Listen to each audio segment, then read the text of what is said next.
Kisah ini merupakan lanjutan kisah saat Sesanaga menceritakan masa lalu Winata dan Kadru, di mana mereka saling menyayangi dan tanpa sadar telah melakukan kesalahan. Saat itu Winata dan Kadru sedang membawa bunga persembahan dan mereka melihat Resi Durwasa lewat. Winata berkata, "Resi Durwasa, saya telah mendengar dari ayah kita bahwa dia pemarah. Untuk kesalahan kecil dia bisa mengutuk siapapun dengan parah." Kadru berkata, "Ya, saya juga pernah mendengar hal yang sama. Ketika istrinya membuat kesalahan kecil, dia mengutuknya menjadi pohon pisang." Garuda berkata, "Jika Resi Durwasa begitu pemarah, mengapa semua orang sangat menghormatinya, saudara?" Sesanaga berkata, "Karena dia berhati murni. Menurut yang saya dengar, di mana ada amarah yang murni, di situ ada rezeki atau keberuntungan." Garuda berkata, "Di mana ada kemarahan, di situ ada keberuntungan. Apa artinya?" Sesanaga berkata, "Jika seseorang marah dengan hati yang murni, itu untuk kebaikan kita. Kemarahan seperti itu membantu kita tumbuh. Kita akan menjadi beruntung. Dengan cara yang sama, kemarahan Resi Durwasa selalu menguntungkan masyarakat ini. Saat Resi akan melewati mereka, Winata dan Kadru mempersembahkan bunga dan menghormati Resi Durwasa." Winata berkata, "Seorang resi yang menunjukkan kepada kita jalan untuk mengabdi kepada Tuhan layak untuk dihormati lebih dari Tuhan." Kadru berkata, "Kami tidak ingin membuat kesalahan dalam menghormati Anda." Resi Durwasa berkata, "Jadi kalian berdua memuja Dewa Wisnu agar dia memberkati kalian dengan anak-anak." Istri Resi Kasyapa, Kadru dan Winata. "Dewa Siwa yang memiliki leher biru telah memberi saya kalung rudraksa ini sebagai hasil dari yatnya. Yang memakainya akan melahirkan anak yang begitu mulia yang akan terkenal dan disegani di seluruh jagat raya. Namun saya hanya memiliki satu kalung rudraksa dan ada dua dari kalian. Bagaimana saya memutuskan siapa yang akan mendapatkannya? Siapa yang lebih pantas mendapatkannya?" Resi Durwasa kemudian melepaskan kalung rudraksanya dan dia melihat kedua dewi.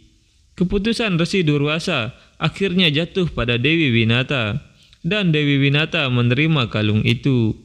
Melihat itu, Kadru menjadi iri dan tumbuh rasa benci dalam dirinya. Melihat wajah Kadru, Resi Durwasa berkata, "Keinginanmu juga akan terpenuhi." Resi Durwasa kemudian pergi dari sana. Winata berkata, "Saudari, Resi Durwasa memberkati kita berdua." Kadru tersenyum dengan sinis lalu pergi dari sana. Garuda berkata, "Apakah itu masalahnya? Resi Durwasa memberikan kalung kepada ibuku. Apakah itu sebabnya bibi Kadru lupa bahwa ibuku adalah saudara perempuannya dan mengubahnya menjadi seorang pelayan? Tapi bibi Kadru sangat mencintai ibuku. Lalu bagaimana ini bisa terjadi, saudara?" Sesanaga berkata, "Kebanyakan orang ingin kerabat mereka, orang-orang tersayang dan teman-temannya untuk makmur, tapi tidak lebih makmur daripada mereka." Resi Durwasa menganggap bibi Winata lebih pantas mendapatkan kalungnya. Hal ini membuat ibu Kadru cemburu. Saat kecemburuan berakar di hatinya, pada saat yang sama kesombongan juga akan menjadi pertanda masalah bagi dunia. Resi Durwasa juga pernah menghasut kesombongan seseorang. Garuda berkata, "Saudara, siapa yang kamu bicarakan? Siapa orang itu?" Sesanaga berkata, "Dewa Indra, penguasa surga." Waktu itu Dewa Indra bersama Airawata melihat Resi Durwasa lewat, dan Dewa Indra berkata, "Berhenti Airawata." Dewa Indra turun dari Airawata dan menyentuh kaki Resi Durwasa sambil berkata, "Salam Resi Durwasa." Resi Durwasa berkata, "Karena senang dengan yatnya yang saya lakukan, Dewa Siwa telah memberi saya kalung rudraksa ini. Siapapun yang memakainya akan selalu muncul sebagai pemenang, ketenaran akan berada dalam kendalinya, dan dia akan dihujani kemakmuran. Saya seorang pertapa, saya tidak membutuhkan ini." Resi Durwasa memberikan kalung rudraksa kepada Dewa Indra sambil berkata, "Oleh karena itu, Anda harus memakainya, Dewa Indra." Dewa Indra menerimanya dan berkata, "Seperti yang Anda katakan, Maharesi." Resi Durwasa kemudian pergi dari sana. Sambil memainkan kalung itu, Dewa Indra berkata, "Mengapa saya, Dewa Indra, membutuhkan ini?" Dewa Indra melempar kalung itu ke arah Airawata dan Airawata dengan belalainya memukul kalung itu. Kalung Rudraksa jatuh tepat di depan Resi Durwasa. Dan melihat itu Resi Durwasa menjadi marah. Resi Durwasa berkata dengan marah, "Dewa Indra." Mendengar itu Dewa Indra segera berlari ke arah Resi Durwasa dan Resi berkata, "Kamu telah menghina simbol kemenangan, kalung Rudraksa yang dihormati. Berkah saya dan lebih dari semua itu, ini adalah anugerah Dewa Siwa yang saya sembah. Aku mengutukmu bersama para dewa bahwa kalian akan menjadi tanpa kemuliaan, kekayaan kalian akan menjadi satu dengan kotoran. Dewi Laksmi, simbol kemuliaan, akan kembali ke lautan. Aku mengutukmu." Mendengar itu, bahkan Dewa Wisnu menjadi sedih karena dia akan berpisah dengan Dewi Laksmi. Dewa Indra bersujud dan berkata, "Resi, maafkan saya membuat kesalahan. Resi, saya membuat kesalahan." Tapi Resi Durwasa pergi dengan amarahnya. Dewa Indra akhirnya kehilangan kemuliaan dan kekuatannya. Sesanaga berkata, "Penyembah sejati Tuhan bahkan lebih penting daripada Tuhan."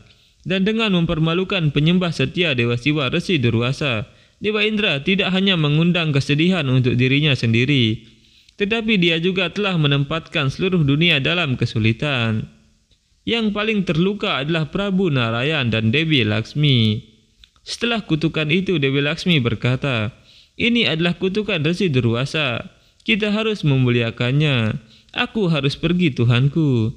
Sri Wisnu berkata, "Bagaimana kamu meninggalkan saya dan pergi?" Dewi Laksmi berkata, "Saya tidak bisa tidak menghormati kutukan seorang Resi Prabu." Sri Wisnu berkata, "Dan aku tidak bisa hidup tanpamu. Kamu adalah istriku, setengah dari hidupku. Kamu merupakan bagian lain dari hidupku. Tanpamu keberadaanku tidak lengkap. Aku tidak lengkap tanpamu, Dewi." Dewi Laksmi berkata, "Tuanku, tenangkan dirimu." Sri Wisnu berkata, "Bagaimana? Bukankah itu yang kamu lakukan? Aku bisa menjaga dunia karena kamu merawatku. Tanpamu, aku tidak bisa berfungsi atau mengurus dunia ini." Dewi Laksmi berkata, "Kemarahan yang berasal dari hati yang murni menjadi alasan kemajuan manusia.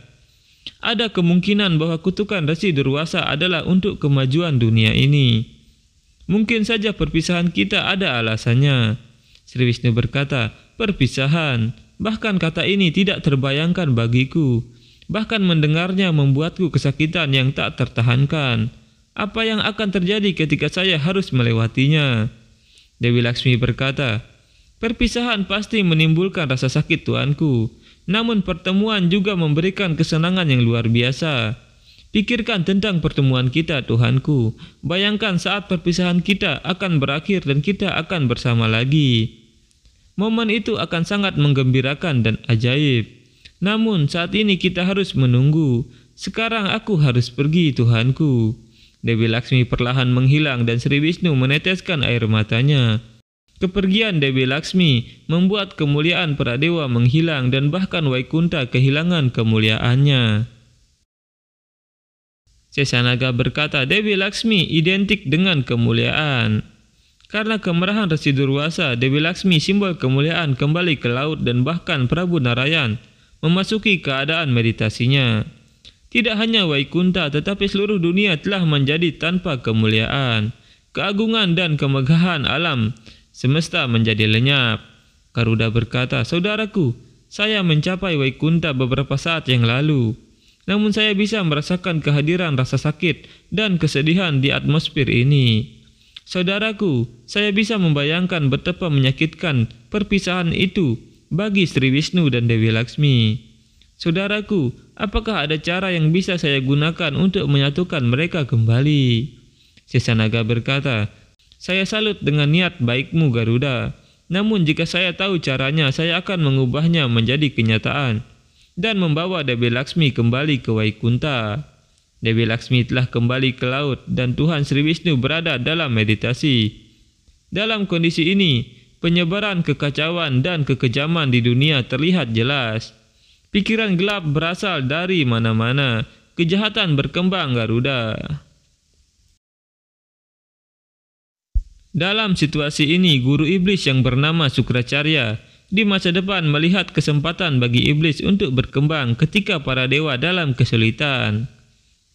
Untuk sepenuhnya mengalahkan dewa-dewa yang sudah bermasalah, dia memutuskan untuk melakukan penebusan dosa yang berat. Waktu itu, Desi Sukracarya melakukan pertapaan yang berat kepada Dewa Siwa. Hingga akhirnya, Mahadewa muncul di depannya untuk memberikan anugerahnya. Mahadewa berkata, "Saya senang dengan penebusan dosa yang kamu lakukan." Resi Bhargawa Sukracarya, "Katakan padaku, apa harapanmu?" Sukracarya berkata, "Saya merasa diberkati berada di hadapan Anda, Prabu Mahadewa. Saya hanya ingin memiliki satu anugerah, yaitu kemampuan untuk menghidupkan kembali yang sudah mati. Mrita Sanjiwani Widya." Mahadewa kemudian memberikan anugerah itu kepada Resi Sukracarya. Resi Sukracarya kemudian mencoba anugerah itu dengan menghidupkan kembali pohon yang sudah mati, sehingga tanah yang tandus menjadi subur kembali. Sesanaga berkata, anugerah Dewa Siwa memberi Resi Sukracarya kekuatan seperti itu, yang mempengaruhi dunia secara negatif. Di satu sisi dunia tumbuh dan di sisi lain kehancuran akan segera dimulai. Melihat kekuatannya berhasil, Resi Sukracarya berkata, "Sekarang saatnya untuk bertemu dengan Raja Iblis Mahabali."